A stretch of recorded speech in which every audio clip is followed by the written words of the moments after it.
Honorable Finance Minister to address the gathering. అందరికీ నమస్కారం. గౌరవ ముఖ్యమంత్రి గారికి, సహచర మంత్రులకు, గౌరవ నారా లోకేష్ గారికి, చీఫ్ సెక్రటరీ గారికి, విచ్చేసినటువంటి కలెక్టర్స్ కి అందరికీ కూడా హృదయపూర్వకంగా నమస్కారాలు తెలియజేసుకుంటున్నా.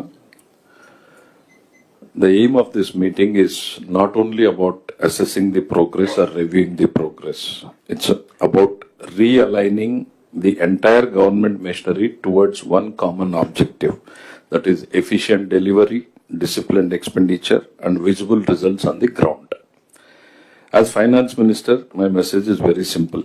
Every rupee spent by the government must create value to the people. It is not about spend more, it is about spend better. Especially when the resources are limited.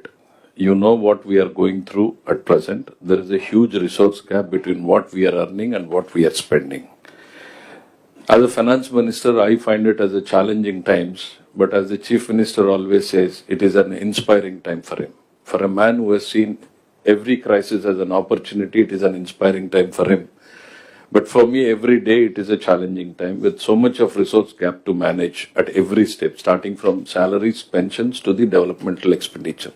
So I request every secretary, every collector to spend wisely within the allocated budget and make, instead of spending, what should be our thing is, what is the outcome based? Rather than spending on what is released, what is amount spent, we are seeing it in physical numbers. What is that quality change we could bring in the lives of the people should be the measure yardstick for the collectors to come. It is in a state level, we go by the numbers, but in the field as collectors, we should see if we have spent on a road, what outcome has it given? If we have spent in a hospital, what is the quality of change it has brought? That should be the real motive of the thing. So basically, we as a finance department, we are here, we always request, to avoid the wasteful expenditure. And I also request, it is not only about spending wisely, it is also about earning wisely. Collectors must also take good interest in all the revenue earning departments, which Honorable Chief Minister has been repeatedly saying. It's not only about spending, now we have to tighten wherever there is a loophole in the system, and we should earn more so that we can give better services to the people. And I request you to use the technology, and which is very handy tool which the Honorable Chief Minister has built in as a backbone to the entire government machinery. I want every collector to use all the infrastructure, especially digital infrastructure created by the Honorable Chief Minister. So revenue mobilization is one of the biggest priorities of the government. So when it comes to the welfare, we are doing the best. ఎక్కడ కూడా ఏ రాష్ట్రంతో compare చేసినా కూడా wasteful expenditure అనేటువంటిది లేకుండా direct మనం transfer ఏదైతే చేస్తా ఉన్నామో చాలా ఎఫిషియెంట్ గా వెళ్తుంది. At the same time development లోకి వచ్చేటప్పటికి there are lot of one example I want to quote. Over a period of time various departments agreements enter అవుతూ వచ్చినాయి, టెండర్స్ పిలిచే అగ్రిమెంట్స్ ఎంటర్ అవుతూ వచ్చినాయి. All agreements are in force. But honourable chief minister review చేసినప్పుడు వారి priorities ఏంది అనేటువంటిది ప్రతి శాఖకి, ప్రతి సెక్టర్ కి చెప్పారు. I want the collectors and the secretaries to implement as per the honourable chief ministers direction. ఏమవుతుంది అని అంటే, లేకపోతే ఎక్కడో థిన్ గా స్పెండ్ చేస్తున్నాం, ఒక 10 ప్రాజెక్ట్స్ 20 ప్రాజెక్ట్స్ ఉంటే ఆ 10 ప్రాజెక్ట్స్ లో థిన్ గా స్పెండ్ చేస్తున్నాము, ఆ బిల్స్ అన్ని వస్తున్నాయి, హానర్ చేయలేకపోతే కోర్టుకు వెళ్తా ఉన్నాయి, మన ప్రయారిటీస్ దెబ్బతింటున్నాయి, ఆనరబుల్ సీఎం గారి డైరెక్షన్ మిస్ అవుతా ఉంది మీ ఇంప్లిమెంటేషన్ లో. So I request all the secretaries, CM గారు ఏది ప్రయారిటీ, ఇరిగేషన్ లో ఏది ప్రయారిటీ అంటే అది, రోడ్స్ లో ఏది ప్రయారిటీ అంటే అది, ఆ ప్రయారిటీ సెక్టర్ ని మీరు చేయకపోతే open ended contracts pressure build చేస్తా ఉన్నాయి సిస్టమ్ మీద. ఫర్ ఎగ్జాంపుల్ ఒక డిపార్ట్మెంట్ మనం తీసుకుంటే 96,000 crores ఓపెన్ ఎండెడ్ అగ్రిమెంట్స్ ఉన్నాయి, which are at various levels of implementation. వాటిలో ఏది ప్రయారిటీ అనేటువంటిది గౌరవ ముఖ్యమంత్రి గారు ఆ శాఖకు డైరెక్షన్ ఇచ్చినప్పుడు వాటిని మాత్రమే మనం ఎక్స్పెండిచర్ జరిగేటట్టు చూస్తే డెలివరబుల్స్ కూడా మనం ఎఫిషియెంట్ గా ప్రజలకు చూపించగలుగుతాం, రిజల్ట్స్ చూపించగలుగుతాం. సో ఆల్ సెక్రటరీస్ దాని మీద ఫోకస్ పెట్టమని చెప్పి ఒక రిక్వెస్ట్. రెండవది, మనం బడ్జెట్ లోనే సఫిషియెంట్ కుషన్ ఇచ్చాం, మోర్ దాన్ అవర్ రిసోర్సెస్ మనం ఎక్స్ట్రా ప్లాన్ చేసుకున్నాం. కానీ చాలా శాఖల నుంచి బడ్జెట్ ని దాటి ప్రతిపాదనలు పంపిస్తున్నారు. I request every secretary reorientation. మీరు ప్రపోజల్ ఫైనాన్స్ డిపార్ట్మెంట్ కి పంపించి మియర్లీ మా దగ్గర నుంచి నో చెప్పించుకోవడం కూడా it is not advisable. We're not here to say no, we're here to say yes to what the chief minister announces. మీ priorities ని విత్ ఇన్ ది బడ్జెట్ లో పెట్టి పంపించేలాగా చూడమని చెప్తున్నా. At the same time collectors కూడా క్షేత్రస్థాయిలో ఏది అవసరమో ఈ ప్రస్తుతం ఉన్నటువంటి పరిస్థితుల్లో దాని మీద ఫోకస్ పెట్టమనేటువంటిది నా request. Once again I thank everybody for giving me this opportunity. Thank you. Honorable Finance Minister to address the gathering. అందరికీ నమస్కారం. గౌరవ ముఖ్యమంత్రి గారికి, సహచర మంత్రులకు, గౌరవ నారా లోకేష్ గారికి, చీఫ్ సెక్రటరీ గారికి, విచ్చేసినటువంటి కలెక్టర్స్ కి అందరికీ కూడా హృదయపూర్వకంగా నమస్కారాలు తెలియజేసుకుంటున్నా. The aim of this meeting is not only about assessing the progress or reviewing the progress. It's about realigning the entire government machinery towards one common objective, that is efficient delivery, disciplined expenditure, and visible results on the ground. As Finance Minister, my message is very simple. Every rupee spent by the government must create value to the people. It is not about spend more, it is about spend better. Especially when the resources are limited. You know what we are going through at present. There is a huge resource gap between what we are earning and what we are spending. As a finance minister, I find it as a challenging times, but as the chief minister always says, it is an inspiring time for him. For a man who has seen every crisis as an opportunity, it is an inspiring time for him.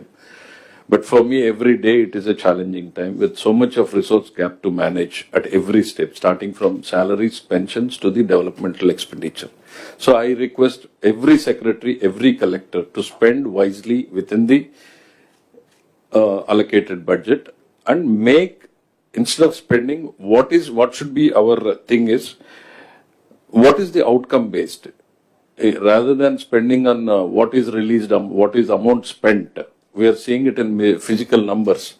What is that quality change we could bring in the lives of the people should be the measure yardstick for the collectors to come. It is in a state level we go by the numbers, but in the field as collectors we should see if we have spent on a road, what outcome has it given. If we have spent in a hospital, what is the quality of change it has brought. That should be the real motive of the thing. So basically, we as a finance department, we are here, we always request, to avoid the wasteful expenditure. And I also request, it is not only about spending wisely, it is also about earning wisely.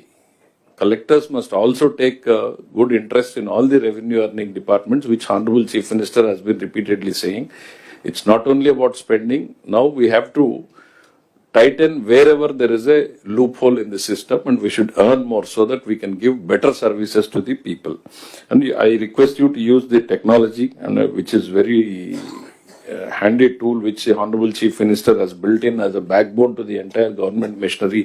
I want every collector to use all the infrastructure, especially digital infrastructure created by the Honorable Chief Minister. So revenue mobilization is one of the biggest priorities of the government. So when it comes to the welfare, we are doing the best. ఎక్కడ కూడా ఏ రాష్ట్రంతో compare చేసినా కూడా wasteful expenditure అనేటువంటిది లేకుండా direct మనం transfer ఏదైతే చేస్తా ఉన్నామో చాలా ఎఫిషియెంట్ గా వెళ్తుంది. At the same time development లోకి వచ్చేటప్పటికి there are lot of one example I want to quote. Over a period of time various departments agreements enter అవుతూ వచ్చినాయి, టెండర్స్ పిలిచే అగ్రిమెంట్స్ ఎంటర్ అవుతూ వచ్చినాయి. All agreements are in force. But honourable chief minister review చేసినప్పుడు వారి priorities ఏంది అనేటువంటిది ప్రతి శాఖకి, ప్రతి సెక్టర్ కి చెప్పారు. I want the collectors and the secretaries to implement as per the Honorable Chief Minister's direction.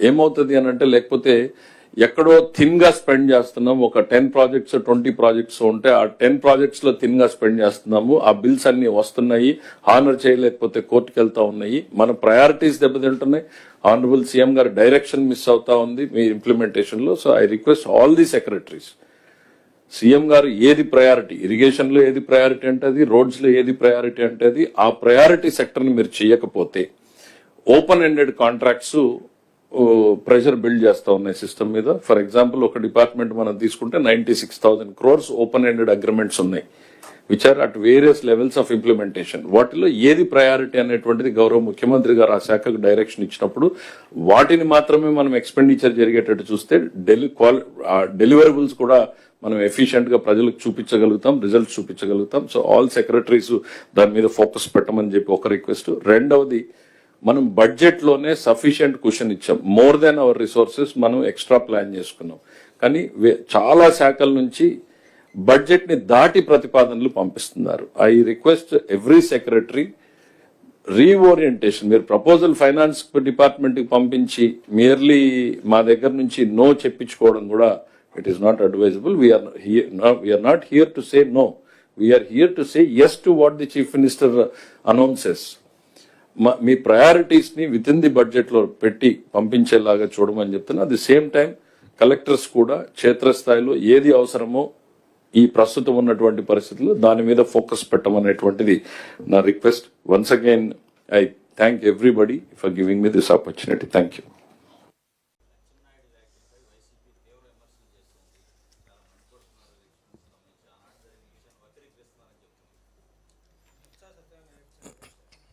Atchannaidu గారు ఏం చెప్పాడు? బొత్స సత్యనారాయణ గారు చెప్పిన మాటల్ని ఆయన రిపీట్ చేశాడు. ఆయన ఏమీ చెప్పలేదు కదా. బొత్స సత్యనారాయణ గారు ఆ రోజు మంత్రివర్గంలో ఉండి మంత్రివర్గంలో ఆయన చెప్పినటువంటి మాటల్ని చెప్పాడు. తన రాజశేఖర రెడ్డి గారి హత్యలో జగన్మోహన్ రెడ్డి గారి పాత్ర ఉంది అనేటువంటిది బొత్స సత్యనారాయణ గారు స్టేట్మెంట్ ఇస్తే అది చెప్పాడు. దాంట్లో ఒకటి కాదు కదా, ఆ రోజు మీడియా ముందు ప్రజల ముందు వచ్చి చెప్పినటువంటి మాటల్ని ఈరోజు మీరెందుకు అంత ఉలిక్కి పడుతున్నారు? మీరు భుజాలు ఎందుకు? బొత్స సత్యనారాయణ గారు నిన్న బాధపడ్డాను, నేనేమి హర్షించను. కానీ ఎందుకు బాధపడ్డారో మాకు అర్థం కాల. ఆయన చెప్పినటువంటి మాటే అది, ఆయన చెప్పినటువంటి మాటే, మేమేం కొత్తది చెప్పలేదు. అంటే ఆయన అందరికీ ఒక అనుమానం ఏమొస్తా ఉంది అని అంటే, జగన్మోహన్ రెడ్డి గారి నైజం చూసిన తర్వాత బొత్స గారికి భయం వచ్చింది, ఆ భయంలో నుంచి బాధ వచ్చింది అనుకుంటున్నారు. పరిటాల రవి గారి హత్యలో జరిగినటువంటి నిందితులు సాక్షులు ఏ ఒక్కరూ ఈ రోజుకు మిగలలేదు. బాబాయ్ హత్యలో పాల్గొన్నటువంటి సాక్షులు నిందితులు సగం మంది ఆల్రెడీ లోకాన్ని వదిలిపోయినటువంటి పరిస్థితులు వచ్చినాయి. ఈ సీరియల్ నంబర్లో నా సీరియల్ నంబర్ ఏమన్నా యాడ్ అవుతుందా, మర్చిపోయిన వాడిని మళ్ళీ గుర్తు చేస్తున్నారు అనేటువంటిది ఎక్కడో ఆయనకు భయం వచ్చి ఆ భయంలో నుంచి బాధ పుట్టుకొచ్చిందేమో అని అనుకోవాల్సిందే తప్ప, ఆయన ఇచ్చినటువంటి మాటలను ఆయన గురించి మాట్లాడితే ఆయనకి ఎందుకు అంత బాధ వస్తుంది? ఎందుకు? ఇవాళ మీరు హిస్టరీ ఒక్కసారి చూడండి, జగన్మోహన్ రెడ్డి గారి హిస్టరీని మనం చూస్తే బొత్స సత్యనారాయణ గారు ఏడవడంలో కొంత నిజం ఉంది. ఎందుకంటే గుండెపోటు నుంచి గొడ్డలిపోటు వరకు, తండ్రి మరణం నుంచి బాబాయ్ హత్య వరకు, తల్లి నుంచి చెల్లి వరకు, సహనిందితులు మోపిదేవి వెంకటరమణ నుంచి విజయసాయిరెడ్డి వరకు, మన డాక్టర్ సుధాకర్ రావు దగ్గర నుంచి మన సుబ్రహ్మణ్యం వరకు, ఎక్కడ చూసినా కూడా మీ నైజం ఏంది అనేది కళ్ళ ముందు కనపడతా ఉంటే బాధపడక ఏం చేస్తాడు ఆయన బొత్స సత్యనారాయణ గారు? నీ నైజం ఏంది అనేటువంటిది రాష్ట్ర ప్రజలు కళ్ళ ముందు కనపడతానే ఉంది. తెల్లవారుజామున 6:15 ముందే గొడ్డలిపోటుతో బాబాయ్ చనిపోయాడని తెలిస్తే గుండెపోటు అని చెప్పి మన టీవీలో ప్రచారం చేసి 5 నిమిషాల్లో చేరుకోగలిగినటువంటి మీరు 12 గంటలు సుదీర్ఘంగా ప్రయాణం చేసి మీరు చేరుకున్నారు అని అంటే బాబాయ్ మీద ప్రేమ ఉన్నట్ట? ఆ ఉన్నటువంటి సాక్ష్యాధారాలన్నీ తొలగిపోయే వరకు అక్కడికి చేరుకోకూడదనేటువంటి ఆలోచన ఉన్నట్ట? ఇంకా మీ హిస్టరీ లేకపోతే ఈయన గురించి ఇన్సిడెంట్లు చెప్తా ఉంటే ఆయన ప్రత్యర్థుల మీద జరిగినటువంటి దాడులు, రాజకీయ ప్రత్యర్థులు, ఎందుకు నిన్న మాట్లాడిన అచ్చెన్నాయుడు గారు ఎగ్జాంపుల్ తీసుకోండి. పాపం ఆయన సర్జరీ చేయించుకుంటే 700 కిలోమీటర్లు ప్యాంటు మళ్ళీ సర్జరీ అయిన పాయింట్లో కుట్లు ఊడిపోయి మళ్ళీ రక్తం వస్తే కూడా కనీసం కనికరం లేకుండా 700 కిలోమీటర్లు బొలిరో జీపుల్లో తిప్పి తీసుకొచ్చారే. ఒక ఎంపీగా ఉన్నటువంటి వ్యక్తిని మీరు హింసించారే. న్యాయస్థానాల్ని మీరు నిన్ననే కామెంట్ చేసిందే, జడ్జిలు తిట్టిన రోజే మేము చర్యలు తీసుకుని ఉంటే ఈ పరిస్థితి వచ్చేది కాదు అనేటువంటిది. ఎలక్షన్ కమిషనర్ని ఈ రాష్ట్రంలో లేకుండా పక్క రాష్ట్రంలోకి పోయే పరిస్థితులను కల్పించావే. ఈ జగన్మోహన్ రెడ్డి గారి నైజం ఏంది అనేది కళ్ళ ముందు కనపడతా ఉంటే బొత్స సత్యనారాయణ గారు బాధపడక భయపడక ఏం చేస్తారు? మేం కాదు, ఆ రోజు గవర్నమెంట్లో ఉన్నది ఆయన. గవర్నమెంట్లో ఉన్నటువంటి ఆయన బొత్స సత్యనారాయణ గారు ఆ మాట చెప్పాడు. ఇంకా చెప్పాలి, ఆ రోజున్న కిరణ్ కుమార్ రెడ్డి గారు ఒకటి చెప్పాడు, పరిటాల రవి హత్య కేసులో జగన్మోహన్ రెడ్డిని కాపాడడానికి నేను 60 రోజులు కష్టపడ్డాను అన్నాడు. అంటే కష్టపడ్డాడు అంటే దాని అర్థం ఏంటి? ఇప్పుడు లేనటువంటి వ్యక్తిని ఎవరినో కాపాడేటువంటి ప్రయత్నం లేదు కదా, చేయలేరు కదా. దాంతో సంబంధం లేని ఎల్లైనో పుల్లయ్య కోసమో కాపాడేదానికోసం 60 రోజులు కష్టపడక్కర్లేదు కదా. మరి కిరణ్ కుమార్ రెడ్డి గారు చెప్పాలి ఏం కష్టపడ్డాడు. మా అచ్చన్న గారు ఏమీ మాట్లాడాల, అందరూ చెప్పినటువంటి మాటల్ని గుర్తు చేశాడు. రోసయ్య గారు ఇట్లన్నారు, ఆ రోజు జరిగిన సంఘటనలు ఇవి, బొత్స సత్యనారాయణ గారు ఇదన్నారు. నేనేం చెప్తున్నాను, ఇవాళ చరిత్రలో జరిగినటువంటివన్నీ ఒక్కసారి గుర్తు చేస్తున్నాం తప్ప అభూత కల్పనలు మేమేం కొత్త కల్పించి చెప్పడం లేదు కదా జగన్మోహన్ రెడ్డి గారి మీద. ఇవి ఏవన్నా కూడా అల్టిమేట్లీ లబ్ధిదారుడు ఆయనే. అది కోడికత్త అయినా గులకరాయి అయినా, తండ్రి మరణమైనా బాబాయ్ హత్య అయినా, అన్నింటినీ ఆయన ఒక సింపతిగా మలుచుకునేటువంటి ప్రయత్నం చేయడంలో ఆయన ఎక్స్పర్ట్. ఓ సంఘటన జరుగుతుంది, చేయించేది ఆయనే, మళ్ళా బాధితుడిగా నటించేది ఆయనే. నేను అందుకే చెప్తా ఉన్నా కదా, ఈ సమాజానికి వైసీపీ హానికరం, వైసీపీ నెవర్ అగైన్ అనేటువంటిది నేను అందుకే అంత బలంగా శాసనసభలో కూడా చెప్తా వస్తున్నాను నేను. సార్ చెప్పండి.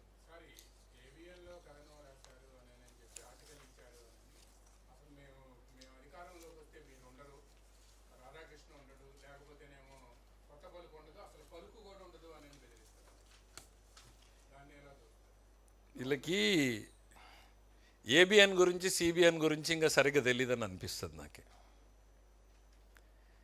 రాజకీయాల్లో సిబిఎన్ ఎట్లాంటి వ్యక్తి అనేటువంటిది ఒక్కసారి చూడండి మీరు. అభివృద్ధి సంక్షేమం అనేటువంటిది ఆయన విధానం. 40 ఏళ్ళు ఈ రాష్ట్రంలో రాజకీయం చేశాడు. నువ్వు మోసాలు, కుట్రలు, కుతంత్రాలు నీ రాజకీయం.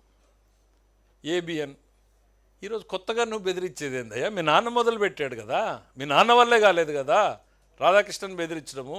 నీ రాజకీయ గురువు కేసీఆర్ ఇంతకన్నా 4 చేశాడు కదా, నువ్వు చేసావు కదా, మళ్ళా కొత్తగా ఇంకా నువ్వేం చేస్తావు? అరే నీకు డెమోక్రసీ మీద ఏమాత్రం నమ్మకం ఉంది అనేటువంటిది ఆయన డైరెక్ట్గా నా ఛానల్ దమ్మున్న ఛానల్ అని చెప్పుకుంటాడు, ప్రజల కోసం మాట్లాడతాను అని చెప్తాడు. ఆయన అందరినీ రాస్తాడు. ఎవరిని వదిలాడు రాధాకృష్ణ గారు? చంద్రబాబు నాయుడు గారి మీద రాయలేదా? ఈ ప్రభుత్వం, ఈ గవర్నమెంట్ వచ్చిన తర్వాత మా మీద రాయలేదా? That is his duty.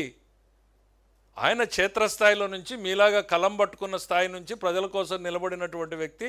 ఆయన నమ్మిన సిద్ధాంతాన్ని గట్టిగా చెప్పాలి, చెప్పడమే నా ధర్మం అనేటువంటి నమ్మిన వ్యక్తి. ఏబిఎన్ని బెదిరించాలనుకుంటే అది పిచ్చితనం అవుతుంది. ఎందుకనంటే మీ తండ్రి వల్ల కాలేదు, మీ రాజకీయ గురువు వల్ల కాలేదు, నీ వల్ల కాలేదు. నువ్వేదో ఇవాళ చేస్తావు అని అనుకుంటే అది భ్రమ అవుతుంది. ఇట్లాంటి ఆలోచనలు మానుకోమని చెప్తా ఉన్నా. ఎందుకు అనంటే ఎన్ని ప్రయత్నాలు చేయాలో అన్నీ చేశారు మీరు. కేసులు పెట్టారు, డబ్బులు ఇవ్వకుండా ఆపారు, ఇక ఛానల్ ఎక్కడ టెలికాస్ట్ కాకుండా చూశారు, అన్నీ కూడా చేశారు. మీకు అధికారం పోయిన అహంకారం మాత్రం తగ్గలేదు. అధికారంలో ఉన్న మేమేమో ప్రజల కూలీలన్నీ చెప్పుకుంటాం, మీరు మాత్రం ఇంకా పాలకులు పెత్తందారుల మనస్తత్వం. అడుగడుగునా కూడా మీ పెత్తందారుల వ్యవస్థ, బయటికి వెళ్తే రప్పా నరుకుతామనేటువంటి వ్యవస్థ, ప్రజల్ని హింసిస్తాము, బెదిరిస్తాము అనేటువంటిది ప్రత్యక్షంగా ఇప్పుడే చెప్తున్నారంటే మీరు శాసనసభలో లేకుండా పోయారు, రేపు ప్రజల్లో కూడా లేకుండా పోతారు, గ్యారంటీగా చెప్పగలుగుతున్నాం మేము.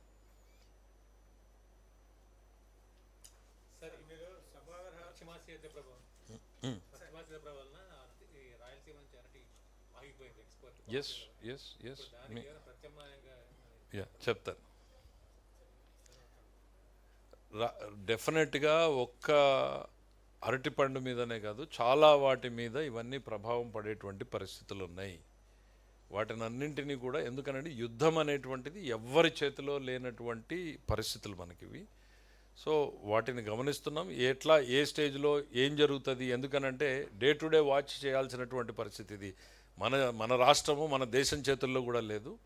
అప్రాపరేట్గా ఏ రకమైన చర్యలు తీసుకోవాలో వాటన్నింటిని కూడా తీసుకుంటామనేటువంటి చెప్పండి. అంటే బేసిక్గా విత్ ఇన్ ది కంట్రీ ఏమవుతుందంటే ఎస్టాబ్లిష్డ్ మార్కెట్స్ ఆల్రెడీ ఉంటాయి. ఎక్స్పోర్ట్ ఉన్నప్పుడే మనకి ఆ సర్ప్లస్ బయటికి పోతుంది, ప్రైస్ మెయింటైన్ అవుతుంది. బట్ ఏది ఏమైనా రైతుల్ని కాపాడాల్సినటువంటి బాధ్యత మన మీద ఉంది. వాటిని కాపాడుతూనే ఉంటాం.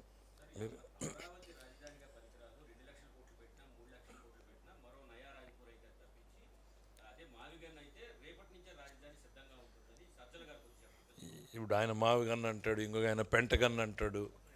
అసలు ప్రజల మీద ప్రేమ ఉంచండి అయ్యా. 24 గంటల విషయం చెమ్మడమే, 24 గంటలు.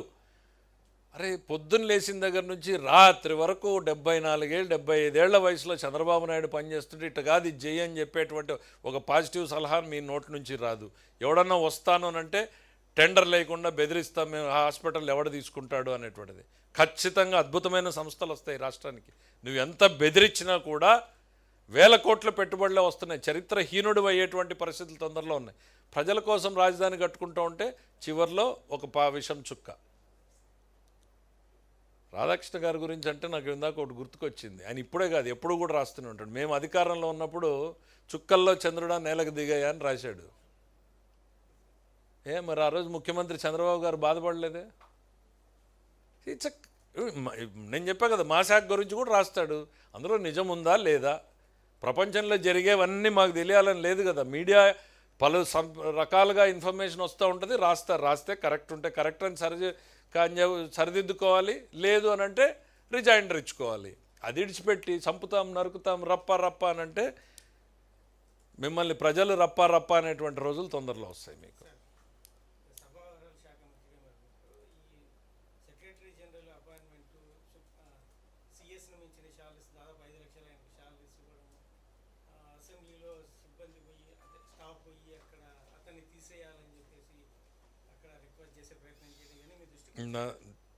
నా దృష్టికి డైరెక్ట్గా అయితే నన్ను ఏ ఎంప్లాయీ సంఘం కూడా మాట్లాడలేదు. మీలాంటి మిత్రులు మాట్లాడిండేదే తప్ప ఏ ఎంప్లాయీస్ నా దగ్గరకు రాలేదు, నన్ను అడగలేదు, నాకు రిప్రజెంటేషన్ ఇవ్వలేదు.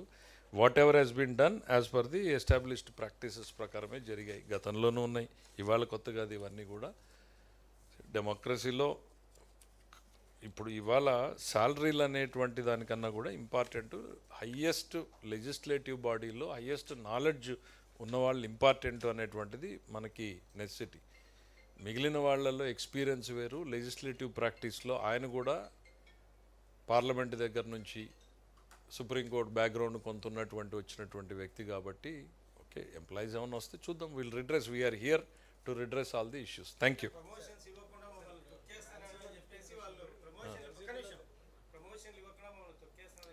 చిన్న ఇష్యూ మాట్లాడదు. వాళ్ళకి ఎవరికన్నా ఎంప్లాయీస్కి ఎవరికన్నా గ్రీవెన్స్ ఉంటే వాళ్ళు వచ్చి రిప్రజెంట్ చేస్తారు. We're here to sort out. No, దాని మీద ఆల్రెడీ వాళ్ళు ఏదో షోకాజ్ నోటీస్ ఇచ్చారు, దానికి రిప్లై ఫైల్ చేశారు.